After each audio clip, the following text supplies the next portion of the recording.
সুপ্রিয় দর্শক, আমরা আজকে কনস্ট্রাকশন কাজের ল্যাপিং জোন নিয়ে আমরা কথা বলবো। আপনারা দেখতে পাচ্ছেন ছবিতে, আমরা যখন একটা কলামে ল্যাপিং জোন করব তখন আসলে আমরা কোথায় আমাদের এই ল্যাপিং জোনটা করতে হবে। আমি সহজভাবে বুঝিয়ে দিই বিষয়টা। এই যে দেখেন, ল্যাপিং জোন করতে হয় এই যে জোন বিতে। জোন বিটা কোথায় আসলে এটা আমি একটু আপনাকে বলি।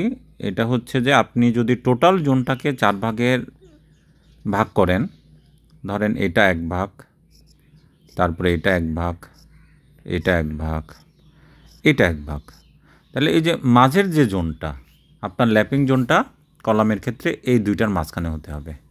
ঠিক এই জায়গাটাই হতে হবে ল্যাপিং জোনটা, আপনারা ছবিতে যেভাবে দেখছেন এটা হচ্ছে ল্যাপিং জোন। আর এখানে পাশের ছবিতে দেখেন, এখানে আরেকটা বিষয় আমরা লক্ষ্য করতেছি, এই যে ল্যাপিং জোন এরা একসাথে দিয়েছে, এই যে একই বরাবর, একই লাইন বরাবর দিয়েছে, এইভাবে কিন্তু দেওয়া যাবে না। তাহলে আমাদের ল্যাপিংটা দিতে হবে কোন বরাবর, এই যে একটা উপরে একটা নিচে, একটা উপরে একটা নিচে, অর্থাৎ একই লাইনে হবে না, কোনোটাই একই লাইনে হবে না। এই চারোটাই আপনি দেখেন, চারোটাই কিন্তু বিভিন্ন লাইনে, কিন্তু ল্যাপিং জোনকে আবার অতিক্রম করা যাবে না, তা না হলে ওইটা ঠিক থাকবে না। তাহলে এটা আমাদের একটু মাথায় রাখতে হবে যে কোথায় আমরা ল্যাপিং জোনটা দিব। আমরা এর পরে চলে যাই। ওইটা ছিল যে কলামের ক্ষেত্রে, আর বিমের ক্ষেত্রে আমরা কোথায় দিব দেখেন আপনারা। বিমের ক্ষেত্রে আমাদের মাথায় রাখতে হবে ল্যাপিং জোনটা হবে ওই যে উপরে দেখেন, কলামের উপরের দিতে হবে মাঝখানে, একইভাবে যেটা আমরা বলবো যে এটাকেও একই সেম মাঝ বরাবর আর কি, অর্থাৎ এটা যদি 1 ভাগ হয়, এটা যদি 1 ভাগ হয়, মাঝের 2 ভাগের ভিতরে আপনি দিবেন। কিন্তু নিচের ক্ষেত্রে আপনাকে ল্যাপিং জোনটা কিন্তু এই যে কোণার 1 ভাগটা দিতে হবে। হ্যাঁ, আমরা যদি 4 ভাগে ভাগ করি, ধরেন এটা, এটা, এটা, তাহলে আপনাকে নিচের ক্ষেত্রে ল্যাপিং জোনটা দিতে হবে এই কোণাতে, আর উপরের ক্ষেত্রে দিতে হবে মাঝ বরাবর। এটা আমাদেরকে একটু মাথায় রাখতে হবে, এটা মাথায় রাখলেই হবে। এরপরে আমরা যাব, এখানে একটা জিনিস দেখাচ্ছি, ওই যে কিছুক্ষণ আগে যেটা বললাম, আরেকটা জিনিস দেখেন, আমরা যে ল্যাপিং করব, এই যে একটু করে বাঁকানো হয়েছে এটা, হ্যাঁ, এই যে দেখেন এটা বাঁকানো হয়েছে, এটাকে বলা হয় ইঞ্জিনিয়ারিংয়ের ভাষায় জাগল বলে, জাগল। এই অর্থাৎ এটাকে বাঁকিয়ে এটাকে ল্যাপিং জোন করতে হবে। ল্যাপিং জোন কোনটা, এইটাই, এতটুকু হচ্ছে ল্যাপিং জোন করেছে সে, ঠিক আছে। আচ্ছা, এখন দেখেন আপনি যখন ল্যাপিং জোনটাকে এই জাগলটা যদি বাইরের দিকে দেন, এখানে যেমনভাবে দেওয়া হয়েছে, তাহলে এখানে যে ক্লিয়ার কাভার যেটা আছে, আপনার যতটুকু ক্লিয়ার কাভার থাকার কথা, ধরেন 5 ইঞ্চি বা 10 ইঞ্চি, যতটুকুই থাকার কথা ওইটা কিন্তু আর থাকবে না। তাহলে ক্লিয়ার কাভার যদি না থাকে আপনার হিসাব অনুযায়ী, তাহলে এই জায়গাটাতে সিমেন্ট দিলেও এটা দুর্বল হয়ে যাবে। এই কারণে আপনাকে জাগল করতে হবে কিন্তু ভেতরের দিকে। তাহলে আমাদের এটা একটু মাথায় রাখতে হবে, আমরা জাগল করব ভেতরের দিকে। এরপরে আসেন আমরা যাই, এই ছবিতে দেখেন, এইটা হচ্ছে নিয়ম। এখানে যেভাবে জাগল করেছে, এই জাগলটা সুন্দরভাবে দেওয়া হয়েছে, জাগলটা করেছে ভেতরের দিকে, এটা হচ্ছে সঠিক নিয়ম।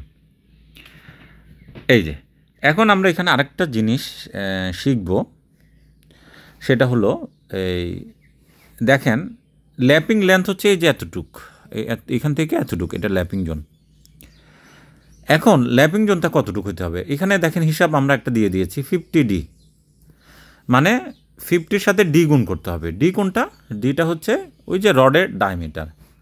ধরেন আপনি 16 মিলিমিটারের একটা রড নিলেন, তাহলে এখানে আপনার 16 দিয়ে গুণ করতে হবে।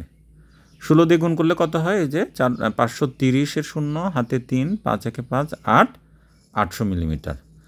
তার মানে এই এতটুকের দৈর্ঘ্য, এটা এই এতটুক আমরা এই যে যেটা দেখতেছি, এই দৈর্ঘ্যটা হতে হবে, এইটা 800 মিলিমিটার হতে হবে এই দৈর্ঘ্যটা।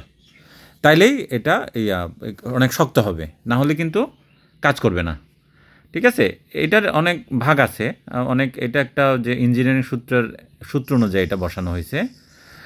ডায়ামিটারটা হচ্ছে এই রডের যত ডায়ামিটার 12 মিলিমিটার হইতে পারে, 10 মিলিমিটার হইতে পারে, যেটা হোক আমরা সেভাবে করব। আমরা নেক্সটে যাই। নেক্সট ছবিতে দেখেন, এখানে আমরা আরেকটা জিনিস আপনাদেরকে বলবো, সেটা হচ্ছে দেখেন আপনারা যখন এটাকে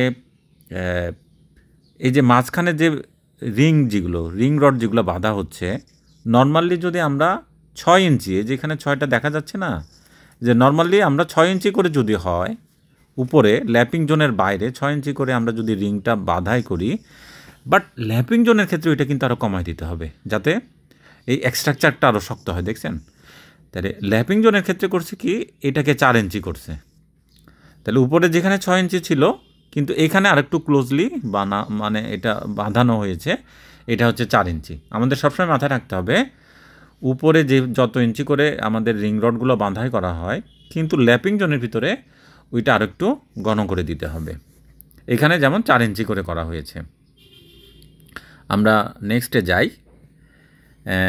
এই যে এখানে আবার একইভাবে দেখেন, এখানে যে এই যে 16 মিলিমিটার, এই একইভাবে এই যে 50-এর সাথে 16 মিটার গুণ করে 800 মিলিমিটার করা হয়েছে। তাহলে এইটার লেন্থের দৈর্ঘ্যটা হবে 800 মিলিমিটার। ঠিক আছে? আচ্ছা, এবং এখানে দেখেন জাগলটা করা হয়েছে ভেতরের দিকে, অর্থাৎ বাইরের যে ক্লিয়ার কাভার যেটা, এটা কিন্তু ঠিক রাখা হয়েছে। আমরা তাহলে এই পর্যন্তই আমরা রাখলাম বিষয়টা। তাহলে আমরা এখন ক্লিয়ার কাভার ঠিক রেখে আমরা ল্যাপিং জোন কোথায় কীভাবে দিতে হবে এই বিষয়ে আশা করি দর্শক আপনারা আইডিয়া পেয়েছেন। আপনাদের যদি কোনো কিছু জানার থাকে তাহলে আমাদের কমেন্ট বক্সে আপনারা কমেন্ট করুন, আমরা সেটার উত্তর দেওয়ার চেষ্টা করব। সবাইকে ধন্যবাদ।